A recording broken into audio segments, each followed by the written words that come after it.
Hey everyone, just want to go over a little bit with you about a few things in the first chapter. We're talking about non-representational art. It's also called non-objective or non-figurative art. And this is art that doesn't resemble anything in the natural world. You can see one at the bottom. It presents visual form with no specific references to anything outside themselves, as in pure sounds of form or music. It doesn't represent anything in the natural world. You can see right here, this doesn't represent anything in the natural world. It's just pure color as form. This doesn't represent anything in the natural world. So Vasily Kandinsky. We call this the bean, but it's not a bean, and it doesn't represent anything in the natural world. It's just meant to reflect.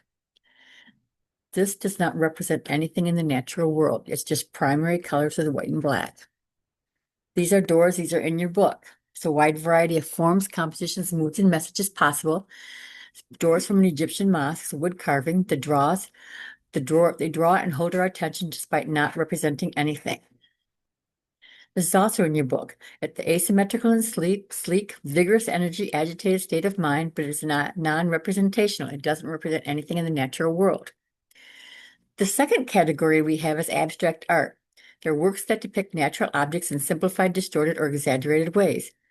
That means we know there are people, and we can see that their hands and arms and legs are moving because of the little black stripes and the way the people are posed. But people don't really look like that. But they have heads and arms and legs, so we know they're people. So they're abstracted.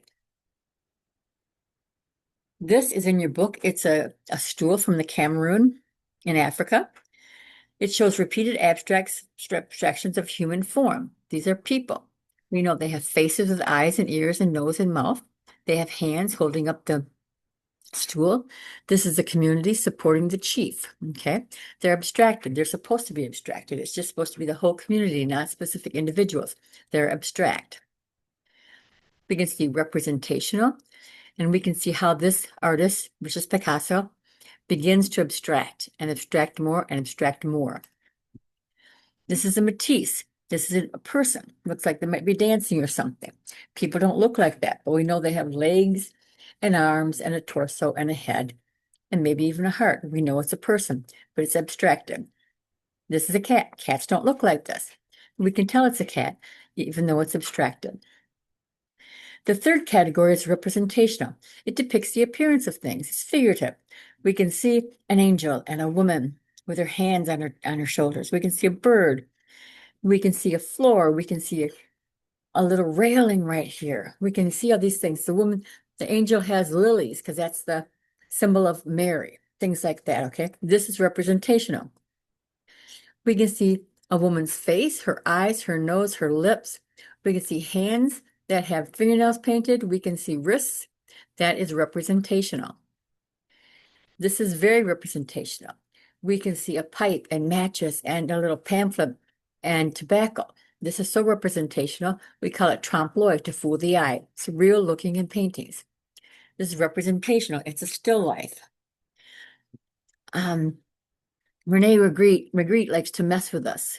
And this says, let's say, this is not a pipe. And he's trying to tell you this is not a pipe because it's very representational. It looks like a pipe, but it's not a real pipe. It's a picture of a pipe. And he is trying to give you the idea that there's a complicated relationship between art and reality. The point is representational art has a complex relationship with reality. Artists rarely merely depict what they see. This artist, Ray Beldner, is painting this. This is definitely not a pipe. He gives you a picture of a pipe with money all over it. And he's working off of Rene Magritte's treatment of images. Okay, it's all representational art. There's three categories: representational, abstract, and non-abstract, non-representational. Okay, so form and content. Form is the total effect of the combined visual qualities of the work of art. Materials, color, shape, line, and design. This is Rodin's The Kiss. It's two people. They don't have any clothes on. They're sitting on a rock. They're in a very sexual pose. It's very sensual. It's adults. They're mature. It's a very sensual work of art. They're kissing. Okay. And that was Rodin. Okay. This is the late 1800s. Brancusi used to work with Rodin, but this is going to be in the early 1900s. He takes his artwork, The Kiss, and he makes it abstract. He turns into two little minions. Okay, she has breasts. You can tell there's a girl. She has breasts, sorry. And a little kiss right there. You can see the eyes on the side. And this is no longer sensual. Okay, form gives it a whole new meaning. It's kind of like a universal kiss. It doesn't feel sexual anymore. It's not sensual anymore. It's just a universal kiss, like two little minions kissing each other.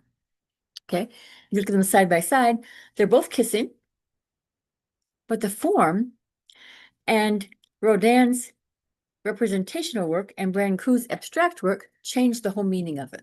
So the content is very different. Sensual versus a universal kiss. We're seeing and responding to form. The artist is the center of the work's message. The viewer must receive and experience the work. We're learning to respond to form. The subject matter, as in the last two, were kisses. Recognizable depiction of person, places, and things. The content is what we interpret the meaning to be, the story, message, or meaning of the artwork. Sexual, sensual, and universal. So the subject matter of this artwork is, we describe it. It's a man and a woman, looks like they're kind of in a forest. There are a lot of animals around. They have like branches with leaves in front of their genitalia. The woman's kind of feeding like a snake. There's a parrot on a branch behind the guy's shoulder. There's a cat and a mouse and a cow and a goat. And, you know, that's the subject matter. Okay, the content we all know is Adam and Eve. It might not look like an Adam and Eve you know, but that's because it's painted in the 1500s. Okay. Okay, the subject matter. There's a young girl, because she's kind of got long hair and a young girl's dress on, sitting on a big mushroom, and there's a cat or a dog in her lap. And then there's this really big rabbit talking to her, and he's got like a suit coat on, and he's carrying a watch, and he's got an umbrella, and he's got a high collar, and there's a cat in a tree behind her. And then there's this little guy, the other side of her, talking to a mouse or a rat with a top hat on.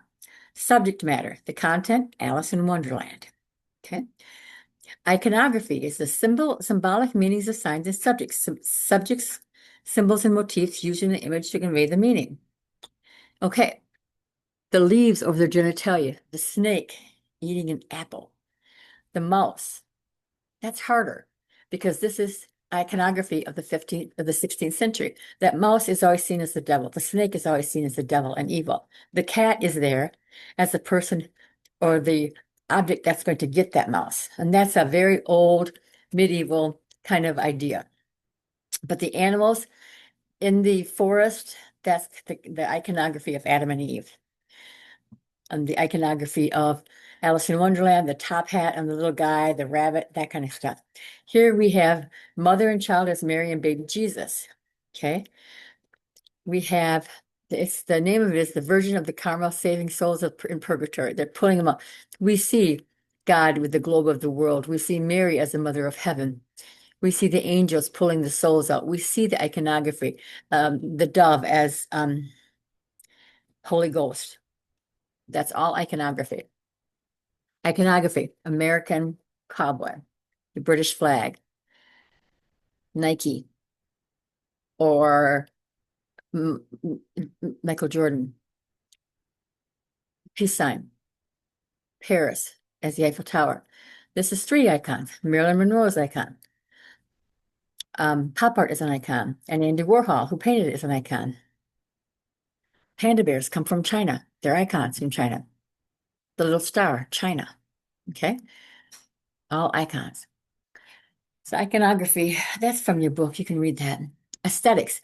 And the definition of aesthetics is an awareness of beauty of that quality in a work of art or other man-made or natural form, which evokes a sense of elevated awareness in the viewer. That means it doesn't mean it's pretty.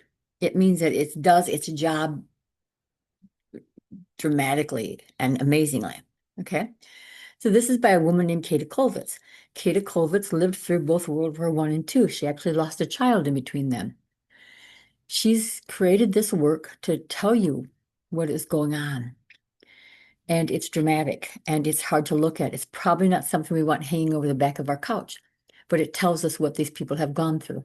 This man is angry. Look at him, look directly at the artist. This child can't handle it. He's not strong enough. This man is in pain. Look at them. They're wrapped up. Their hands are cuffed. They don't have shoes on. This Kata Kollwitz was brilliant at showing us the pain and the suffering that these people went through. Okay.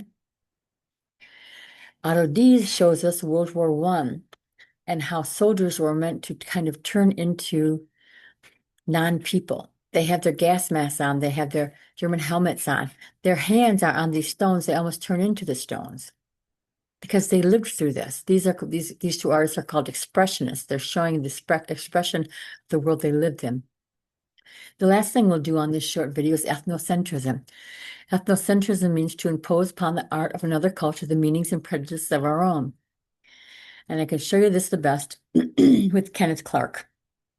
Kenneth Clark was a major art historian of the world. He was English in the 60s.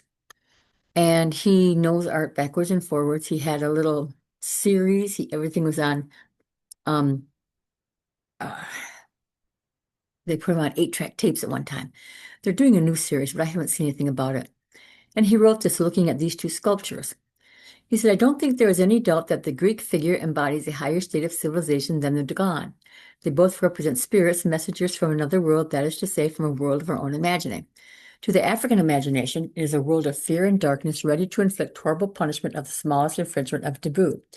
To the Hellenistic imagination, it is a world of light and confidence, in which the gods are like ourselves, only more beautiful, and descend to earth in order to teach men reason and laws of harmony. Well, that's just not true. Okay, it's just not true. The Greeks had marble, and they liked everything white, and they liked everything to kind of look like these special, handsome characters. And they had a certain, what do you call it? They had like the head should be this many inches and the torso should be this many. They had to look perfect. This could very much be someone to the Africans had wood.